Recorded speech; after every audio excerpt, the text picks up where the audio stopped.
And that's our Mr. Bob and the Renegades. We love them. Welcome, everybody.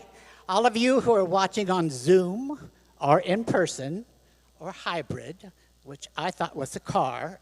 Last week they informed me that means you're here and you're there. Well, we're just glad you're here. And today we have a little sadness, but it's a good sadness. Our Michael Vasquez is retiring. He's the little fella who's running up and down the aisle, giving us mics, taking away the mics. They asked him, "How long have you been here?" And he said, "I've been here so long, I do not know how long I've been here." But he's sitting right up there. I think he deserves a hand. Thank you. Stand up.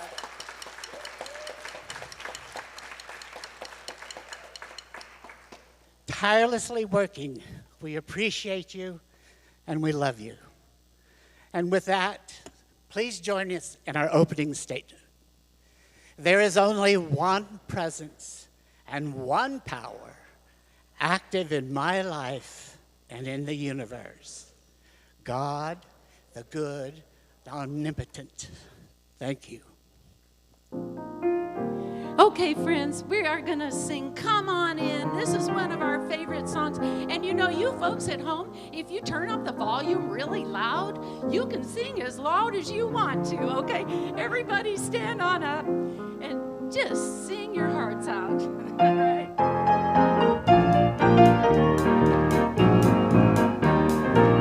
Standing outside the door of love and mercy, wondering if there's a place there for you. You know there's peace inside, but still you're searching for someone who understands the pain you've been through. Well, the Father waits for you with open arms, and He's been calling out your name. Come on in, welcome home, you are loved, you belong here now. No matter where you've been, come on in, welcome home, you are loved, you belong here now. No matter where you've been, come on in. There's room enough in the heart of love for someone just like you. Come on in, welcome home, you are loved, you belong here now. No matter where you've been, come on in, welcome home, you are loved, you belong here now. No matter where you've been, come on in, come on in, come on in, come on in, come on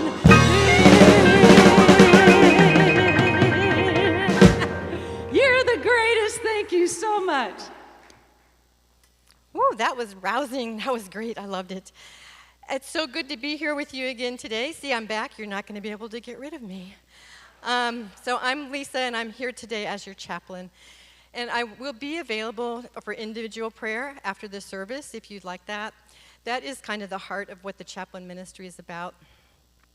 And there you have it. And if you're at home, you can request prayer through the website as well. I want to say our daily word together, but I want to do an edit, if you guys don't mind.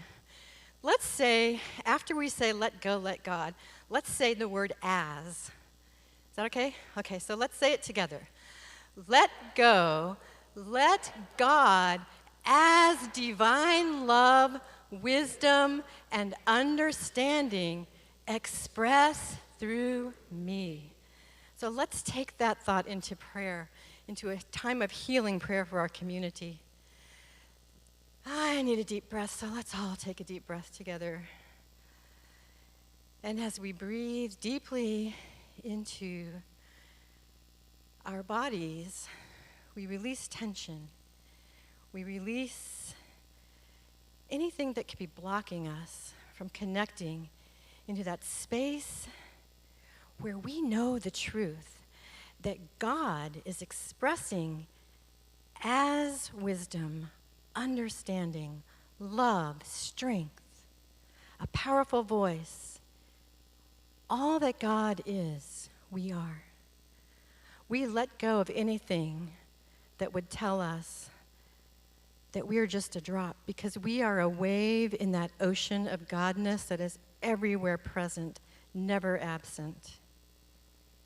And in that space, we know the truth that we have divine wholeness. We have an abundance of everything we could ever imagine needing. We have love in infinite quantities. And that knowledge brings us peace and joy that passes all understanding. And in that space of gratitude, we acknowledge the all that is ever present, never absent. And we say a grateful, grateful amen.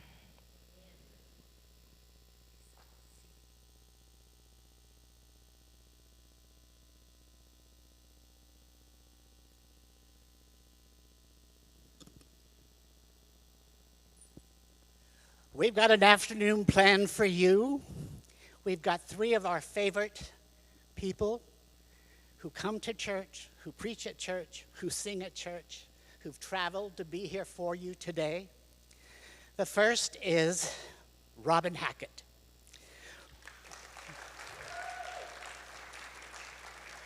Robert is a naturally gifted singer, a songwriter, an author who conveys inspiring, heartfelt messages through her music, through her words. She has toured Europe and performs across the United States. She has opened for Woodstock legend Richie Havens, Sarah Hickman, Keb Mo, and John Orthick.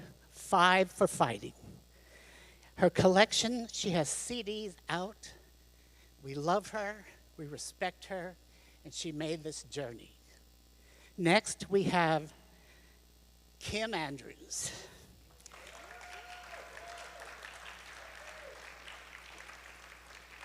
I'm taking the time to read this because this is important. They've done many things, and they need this. Kim Andrews' professional career spans a wide range of industries, from fitness and wellness to training and development and the investigation of federal employment discrimination complaints. In 2018, she began serving as the spiritual leader of Unity Sachi, right? Saxy. Saxy. Where'd you go? Oh, yeah. Her ministry has expanded to shepherding others to inner sanctuary through her healing, her monitoring, creating, and the movement called 8,945 for Peace. I hope we find out what that means. And lastly, Stephen Daingerfield Dunn. He has been a member of the Unity of Dallas since 2009. He currently is serving his 5th year on the executive board of directors, and he is also head of the landscape team, doing many of the floral arrangements needed. He has been recognized as one of Dallas's leading designers from D-Home magazine for 12 years in a row. He was awarded his first prize of Texas authors for the book he wrote, Little Boy from Nowhere. He just this morning finished his 3,000th poem, which I'm sure you'll be receiving shortly. Most importantly, he's my husband.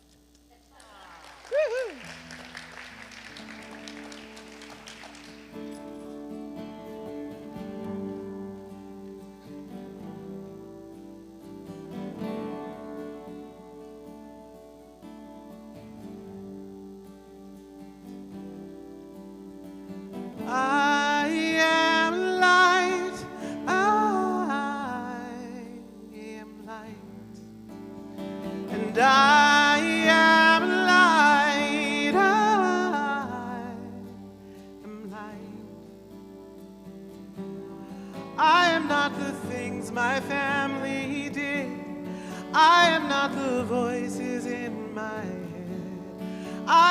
not the pieces of the brokenness inside.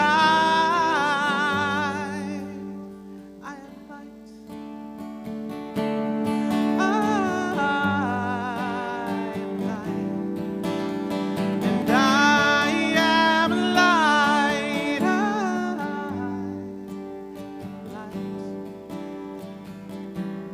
I am not mistakes that I have made, or any of the things that cause me pain. I am not the pieces of the dream I left behind.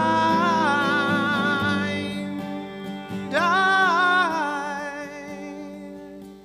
am light. I am light. Oh, I am light.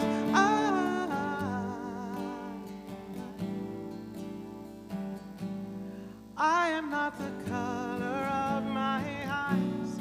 I am not the skin on the outside.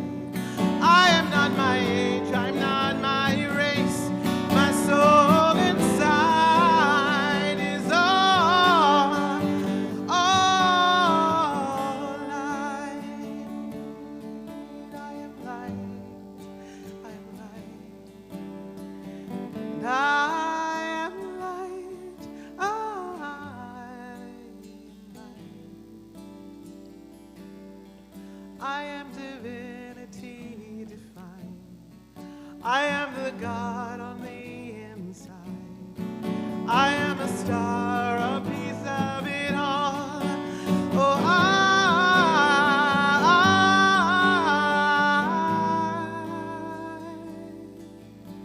am light.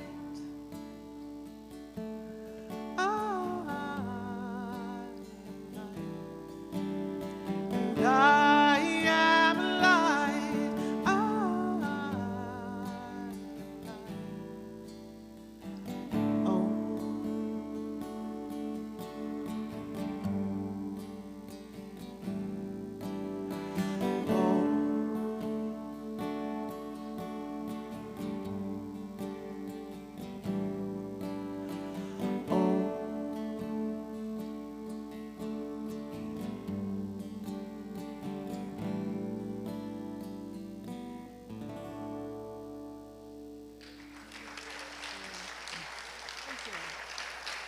Thank you.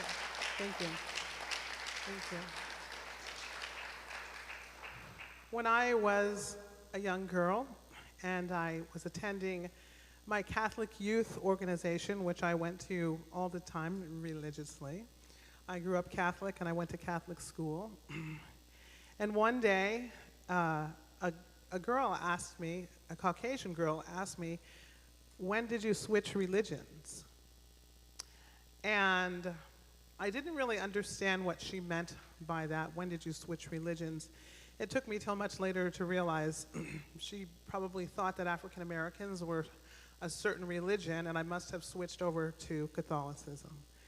And I always thought that was interesting. And then a few years ago, literally, in Colorado, I'm with an African American friend, and we were talking about a particular church in Denver that she wasn't fond of. And she said, it's not like our church. And I was like, well, what does that mean? Well, you know, our churches, we're much more spontaneous and open and free-flowing. And I had to say to her, well, I grew up Catholic and doing folk masses. So that was another example. It goes all around. It's another example of stereotypes and labels and boxes without a person actually asking you about you.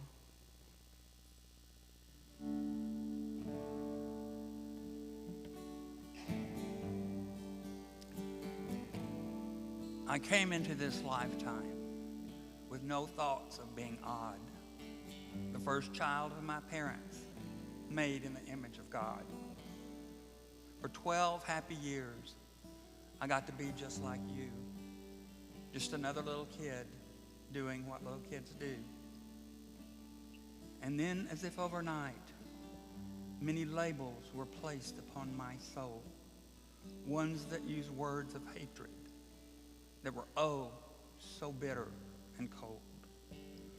Pervert, sinner, and homo, not to mention abnormal, disgusting, and queer.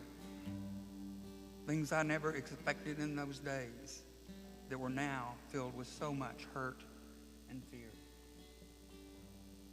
I made my way through those days by trying to hide the real me, doing whatever it took, praying that one day I would be free.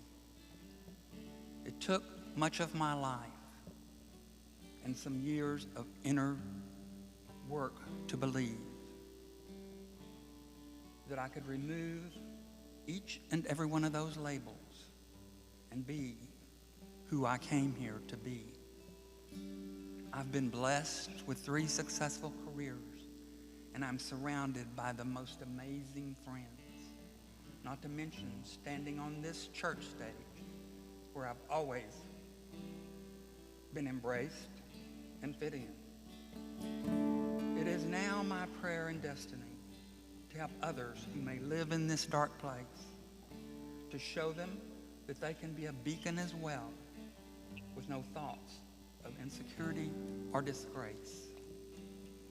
I now thank God every day for this destiny and this amazing life that I have lived, always supporting me in my mission to give back what I came here to give. I am light. I am light. I am light. I am light. I am light. I am light. I am light. I am light.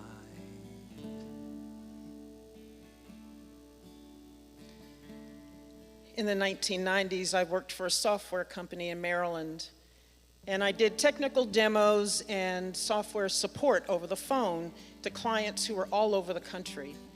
So for about 5-6 years, I talked and got to know people on the phone, and we never saw each other.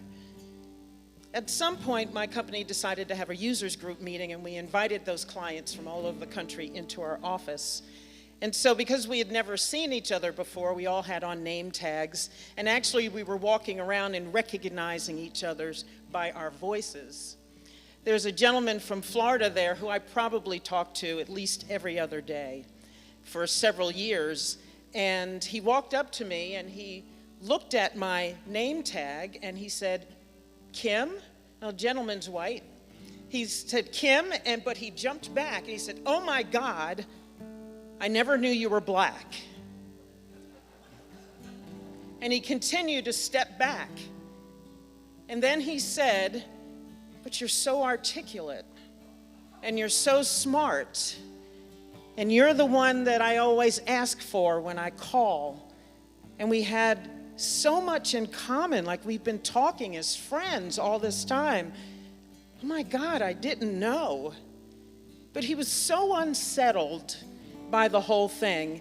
And I think for about the first day, we were there for an entire week with this users group, and for the first 2 days, he really just was uncomfortable and couldn't settle into the fact that I wasn't what he expected.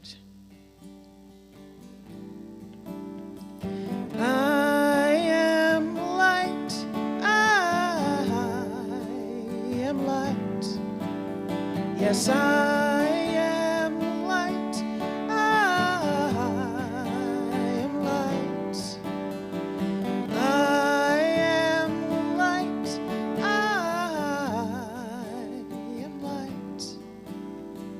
I am light. I am light.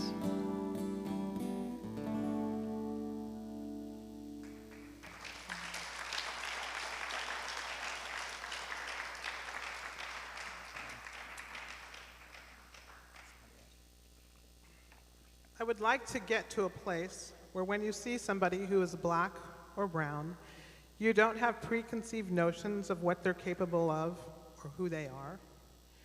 You look at somebody who's black or brown, and you think that you know their background, and you think you know what they think, or you at least think you know what they ought to think. And that was from former Secretary of State Condoleezza Rice. I want to be so clear up front, this is not about black, white. This isn't. This is about all, because we all tend to live in these stereotypes. All people, trust me, believe me. I wasn't brought up here in the United States. So when I did return to the United States, what a shock it was. My father was in the Air Force during the 60s and 70s, and I spent 8 years of my childhood in Europe. In the military, it's zero tolerance for racism. So we all went to school together. We were there in Germany as Americans first, and nothing else. And that's what oneness is. You had to move as a unit, work as a unit. And even though I was a child of a military man, I felt like we're serving as well too, the family is serving as well. And for me, it was all about being in the same sandbox.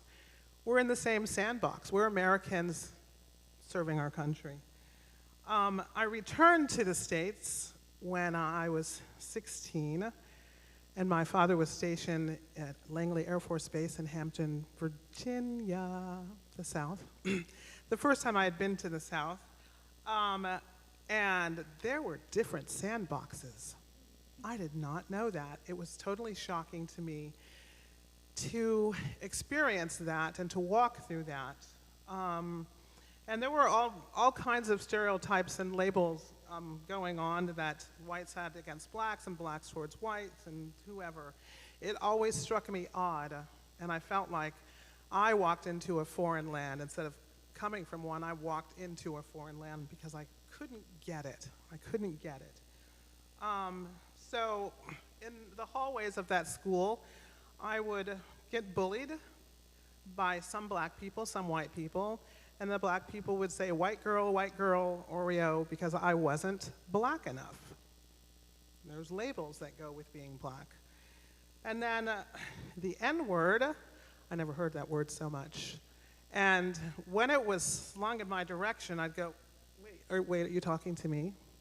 Because it was such an unfamiliar word for me that it just struck me odd. And I have to say, and I was just telling Kim yesterday that I was sitting in meditation, then I came out and was thinking about all of this, and I thought, it is skin color, and it is absurd how many people have suffered because of skin color. It is skin color.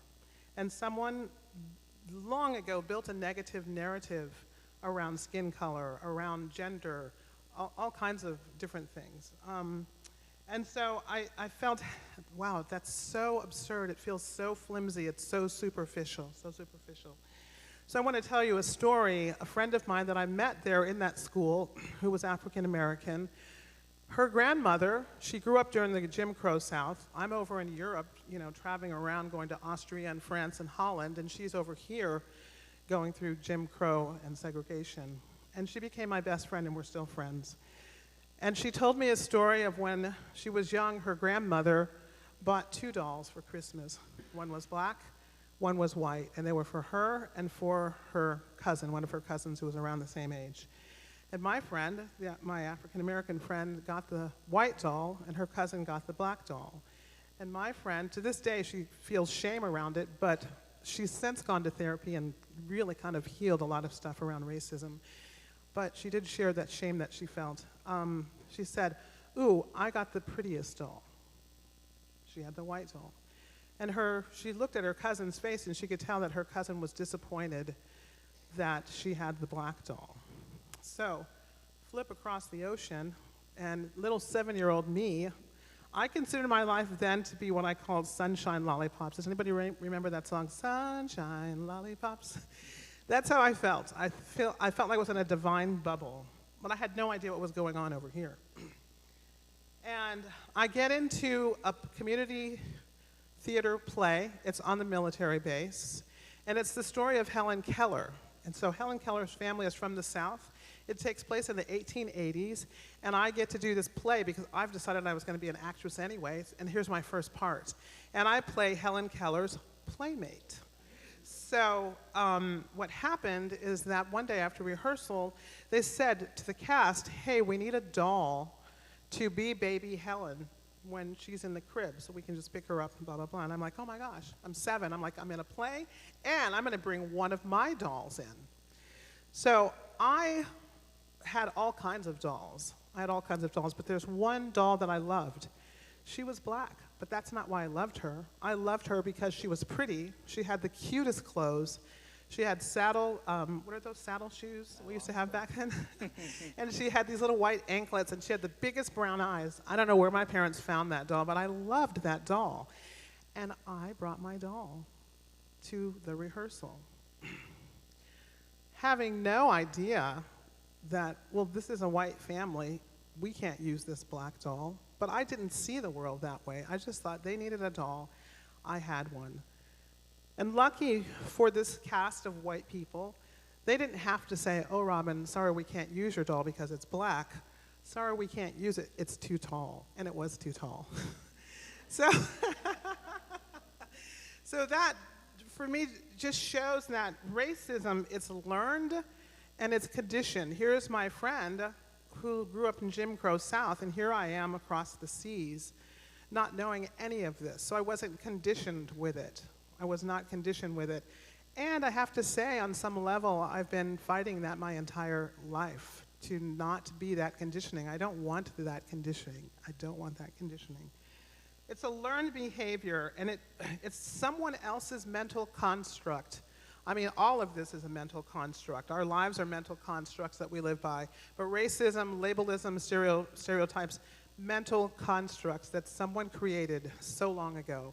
And we all keep buying into it, generation after generation after generation. And it causes people to not fully live their lives. And that's all of us. Whether you're the oppressor or the oppressed, we're not fully living our lives. It causes destruction in people's lives. It causes suffering. It causes anger. And it causes separation. When in reality, we are humanity. We are humanity. And when our deepest desire, I think, as humans, is to love, to be loved, and to be connected. But if you see someone and you've already decided on their skin color, and this goes both ways, that they must be this, this, this, and this, then we automatically lose that connection. We lose that humanity.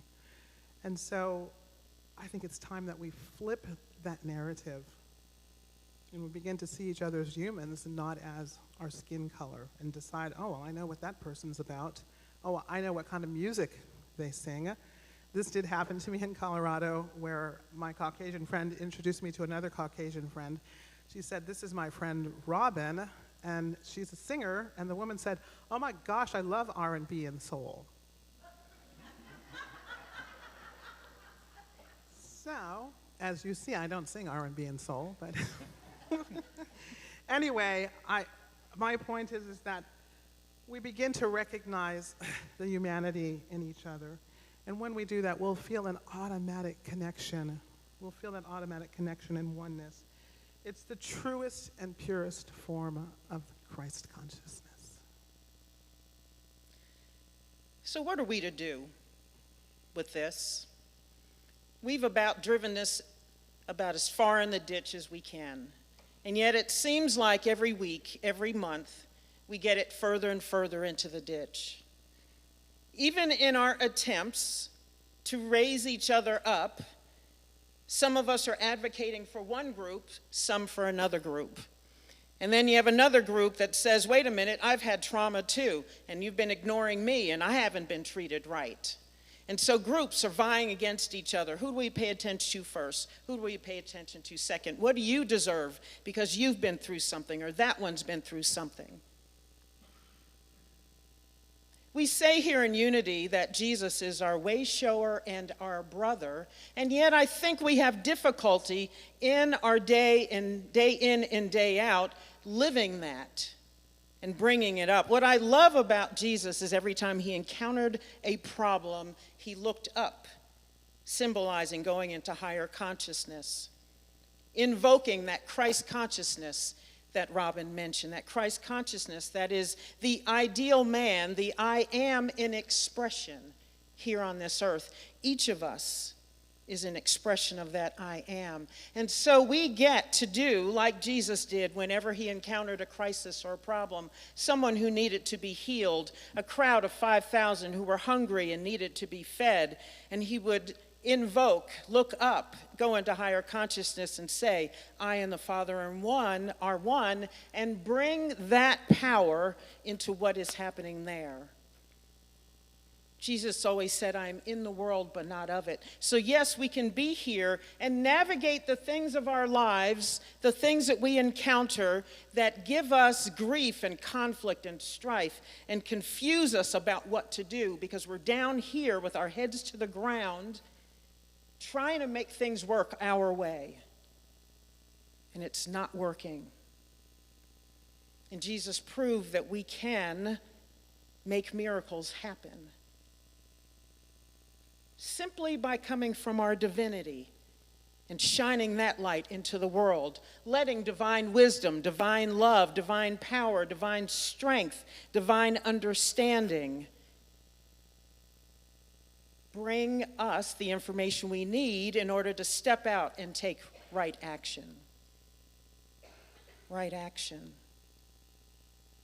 Too often, the boxes that we're in and the categories that we are all put in or that we put ourselves in or we want to stick each other in causes us to be here. Our reptilian brains start to react and we say things we don't normally say or that we wish we hadn't said, like the gentleman at the users group meeting. I don't know that he stopped to think how it made me feel when he said, oh my God, you're black. And I wonder if he remembers that instance like I do. I wonder if for a moment he thought, oh, did I say that out loud? Did I say that out loud? And where did that come from? But too often the things that happen in our lives cause us to react and not respond. And we do the things we wish we hadn't done, say the things we wish we hadn't said. And yet if we can take a breath and like Jesus, go into higher consciousness and invoke the very best of us, the thing that is truly us, which is our divinity, our core, that divine love, that light that we are, that we were singing, the light that each of you is. We now know that race at least is 0.01% of your DNA. Every last one of us is 99.9% alike. However, because of our biology, our brains need to seek out individuals so that we can navigate the world. And so what we look like becomes important for certain things. But we have made this and other categories so much larger than they are. So much larger than they are. And we miss the beauty, the gift, the love, the power, the strength, the light that each of us is.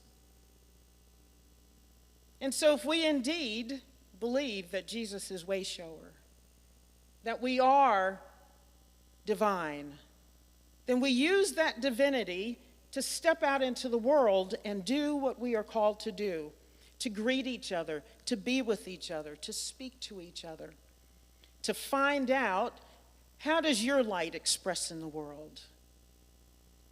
What kind of music do you love to sing? Where do you worship? How interesting is that?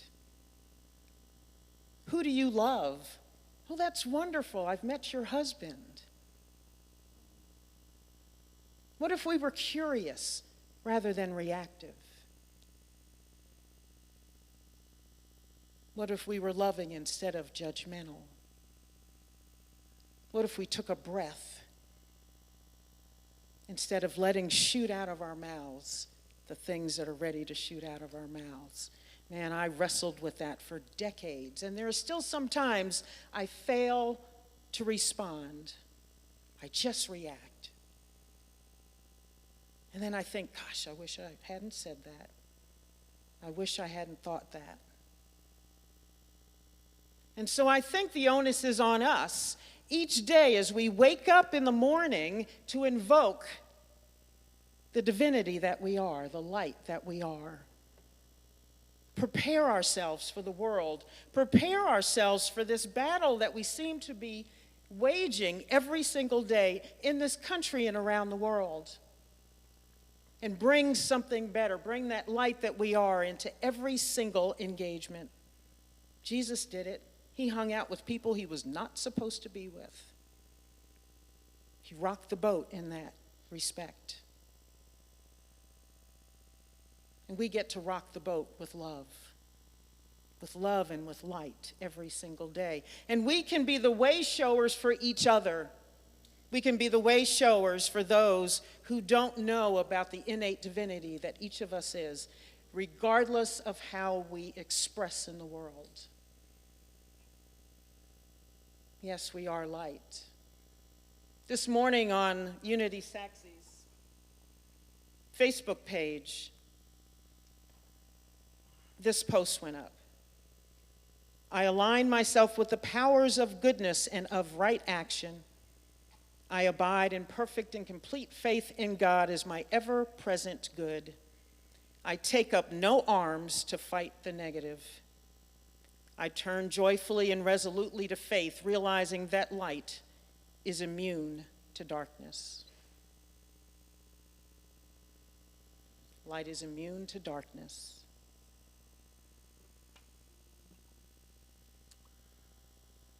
A degrading situation contrived by man, placing people into individual groups, was never part of God's plan.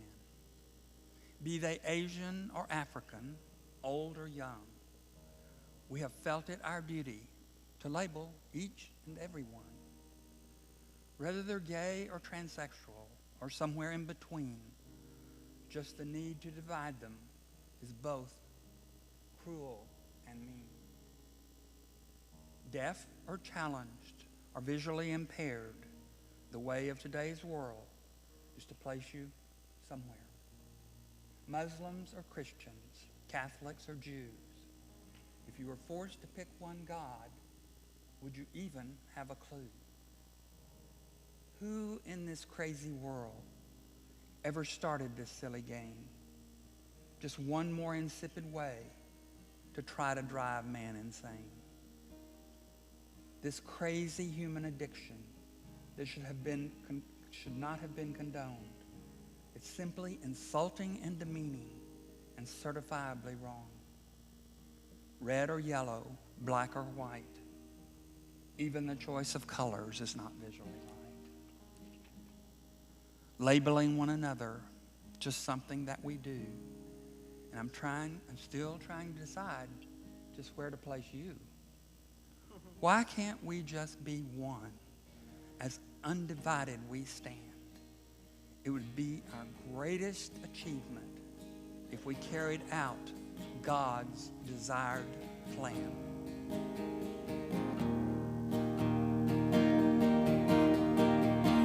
We are all just mirrors. In your faces I see clearer, clearer than I've ever seen before.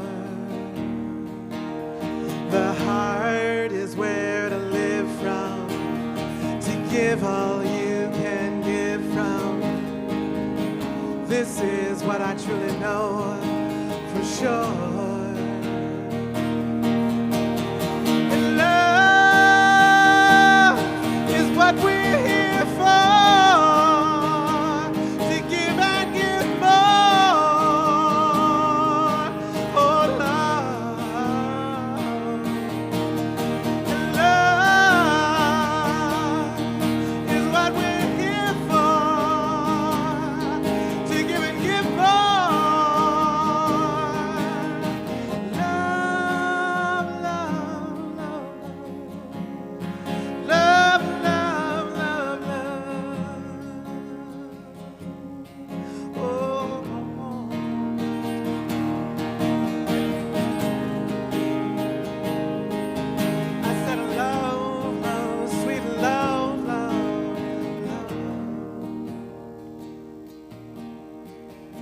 I'm tired of all this anger, my own unkind behavior. Who am I to judge anyone at all? 'Cause when I look into you, I see the pain you've been through. And I know 'cause I felt the same pain too. And love is what we're here for, to give and give more. Oh, love. And love, love, love is what we're here for, to give and give more. Love, love, love, love. Love, love, love, love, love.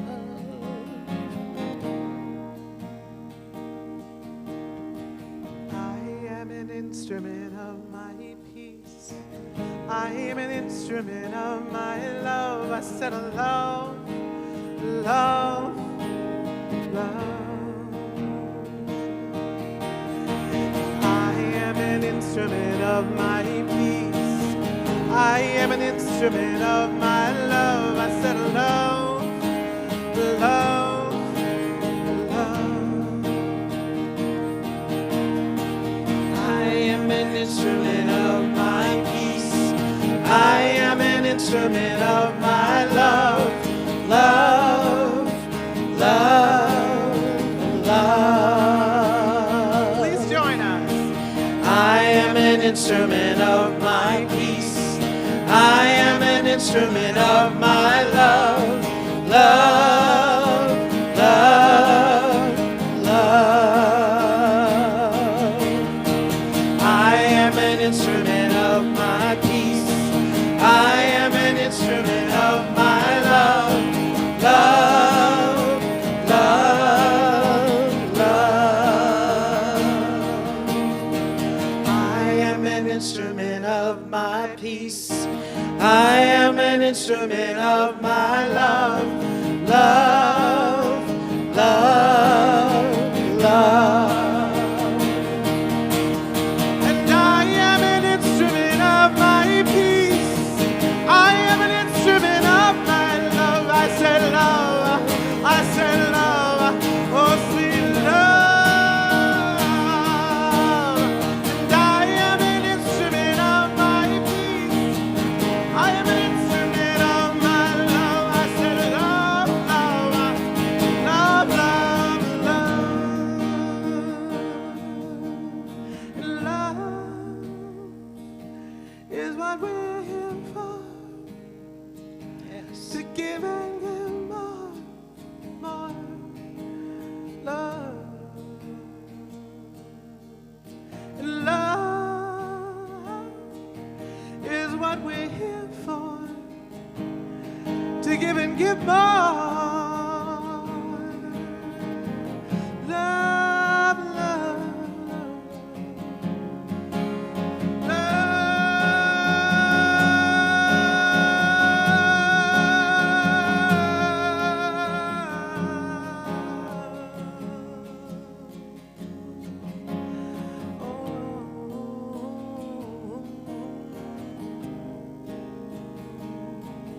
I said love, love, sweet love, love, love, love.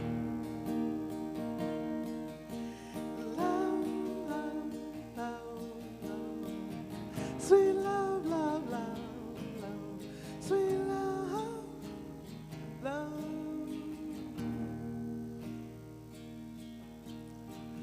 Oh, love. Oh, love.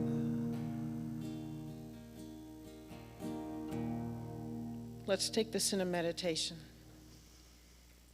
Breathe in. Breathe into this love that you feel that is circulating in and through this room into each one of us. We are light, we are love. And now as we affirm that we are one with the Father, that we are that same force that created the heavens and the earth. We are that God stuff that is light and all power and all wisdom. We breathe together. Just breathe together, taking in one breath, one love, one light, holding it at the top and exhaling and breathing that love and light back out into the world. We know that there is more love and more light than we can wrap our arms and our consciousness around. And so we breathe it in, holding it for ourselves, letting it circulate through our bodies and back out into the world as we exhale. Just continue to be in this place of peace and love here, right now. As we sit in this room together, as those who are watching online join with us, we are one heart, one energy,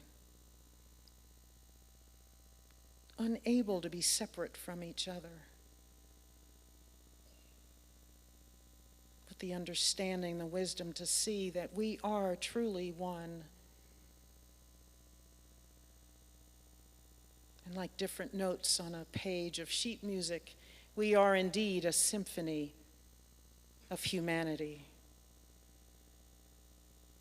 greater than the sum of our parts, greater than the sum of our parts.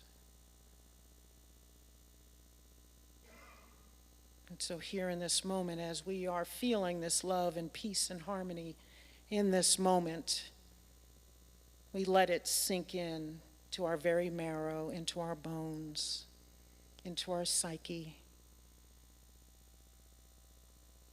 We let it circulate through our brains, healing every bias, every prejudice, any thoughts of lack and limitation, that there's not enough for one group and more for another.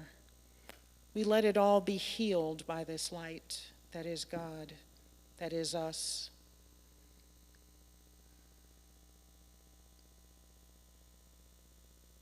We know that we have the ability to breathe in and take a breath before we respond.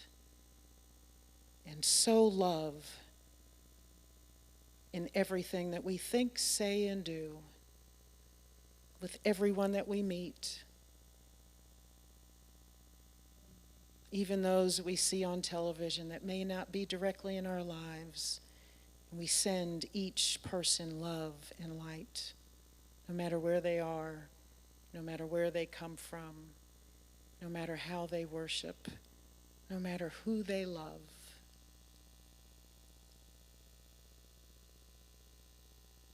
And so we're going to sink into the silence together, just for a few moments, enabling this love to soak into our very beings, to embrace it, and to start to spread it through the consciousness of this planet.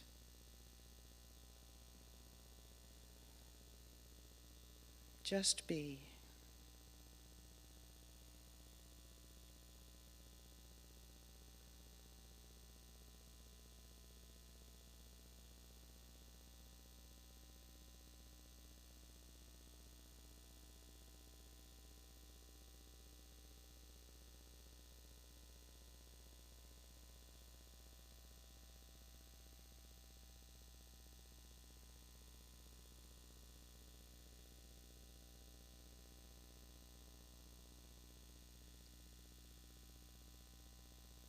Let's take another deep breath in together. Breathe in. One heart, one love, one breath, one humanity. Exhale. Let it go out into the world. We are indeed light. We are light. And so it is, and so it shall be. I am an instrument of my peace. I am an instrument of my love. I say love.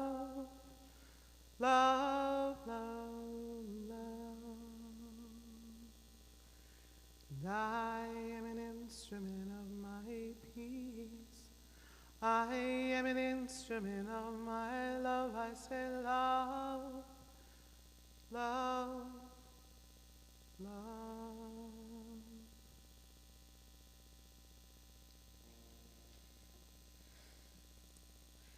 Namaste.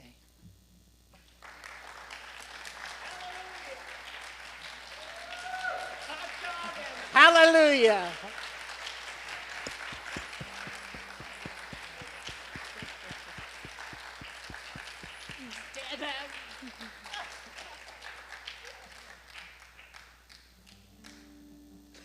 Thank you. Best day ever. Thank you. Thank each and every one of you for being here, and you're so lucky to be here. This was fantastic. This is what our life is about. This is what unity is about. Everyone is special. Everyone is kind. Everyone is important. So, now we get to give, which is even more fun. We have so many ways to give, and you all know them. You can go to the donation station. You can text give, the mobile app, websites, our fourth address. There's so many ways to say thank you.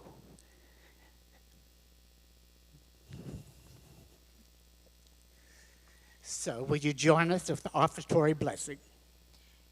Divine love, as me, blesses and multiplies all that I am, all that I give, and all that I receive. Thank you, Spirit. Today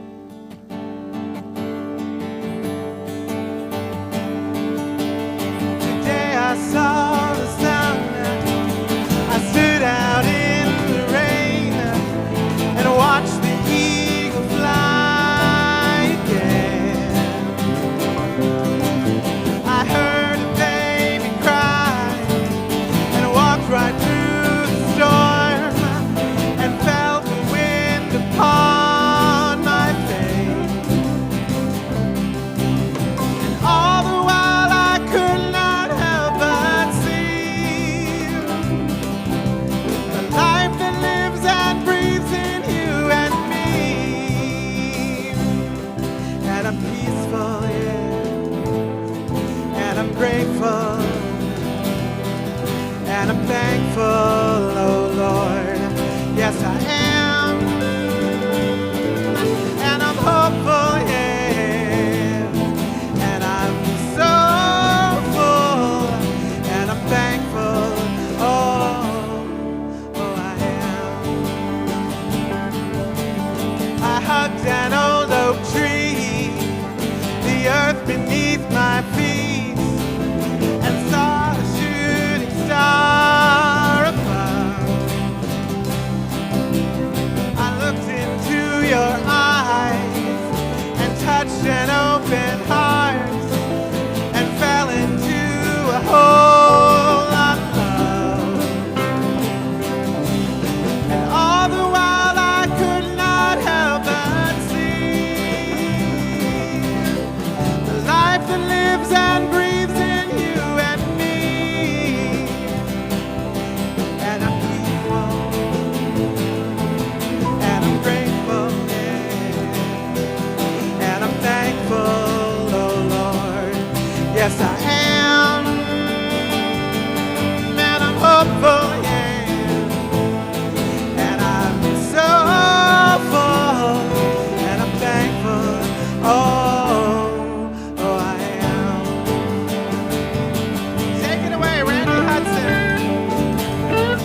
so thankful, yeah.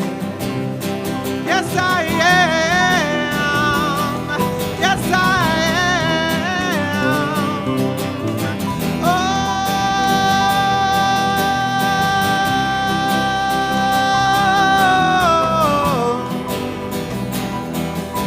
I'm grateful, yes. I'm thankful, yes. I'm hopeful, yes. So peaceful and grateful.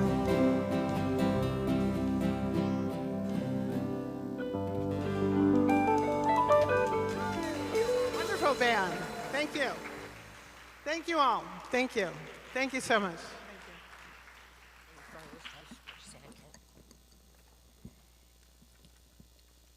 Wow. Just wow. So, you guys need to take this show on the road. So I have just one quick thing before, as you start to disperse. Ryan B. Steffens, if you are still in the room, you lost an item in the parking lot, and it is in the bookstore waiting for you. I want to let you know that a wonderful thing happened this week, and spiritual education and enrichment classes are up for registration. You have 6 weeks to choose your classes, and I want to especially highlight that there will be a class, and it will be continuing this conversation. It's going to be 2 hours every day with Reverend Kelly Isola, who's a spiritual first responder and an interfaith unity minister. She has an ongoing ministry with Reverend Ogun Holder, where they discuss all of these issues of inclusivity and helping us uncover where we are good people, but we might have some hidden biases. And so I would highly encourage that class. So just want to let you know it's out there, and registration is open, and it's all great. Thank you, my dear. I'll be brief, I hope. There's a few things I want to tell you, and I know you're dying to know. So today is the last day for unity to join. This means, what is unity? There's a class at 1 to 3. It's the only thing we ask if you want to join this church. Please attend at least one of them. Actually, it's very, very interesting because we don't know all of these things. We think we do, but we don't, and it's a refresher. And the next Sunday is a workshop, Innovative Approaches to Manifestation. That's from 1 to 3, hybrid, which we know what that is now. And upcoming on October 9th, Women's Day Retreat for Manifestation Well-Being, and that's with Reverend Glinda Walden. And you all know her from C Week. She's going to be here on Zoom, hybrid, in person. And then on the 6th, the last day to submit, this is for, Anne's going to tell you about this. All right, so we are seeking people to be on the nominating committee, as we are, we're having a couple of people who they're not leaving the board willingly, they've just grown off their time, right? Okay, so I'm going to be at the next desk. We have a sheet there where you can stop by if you would like to be on the nominating committee or you want to recommend somebody to be on the nominating committee. Please stop by the next desk. And if there's more time for you, we're trying to get people to help people get to church. If you feel like you can go and pick them up and bring them, either because they're ill, can't afford the bus, whatever, please go out to the front desk and sign up with Ann. Then the Soupmobile, we're still doing that. That's where you give a $5 gift certificate from McDonald's. So these people, the homeless people, can eat with dignity. You can do 5, 10, 15, you can do cash. It's right outside. And with that, Miss Carla, Ann, team, please join us. Sing it like you mean it, friends. Let there be peace on earth, and let it begin with me. Let there be peace on earth, the peace that was meant to be. With God our Creator.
And as we go forward into this week, we embrace love, we radiate love, and we shine that love toward ourselves and to every person that we meet on our journey. And we say together, amen. Go in peace, dear friends. Have a wonderful week.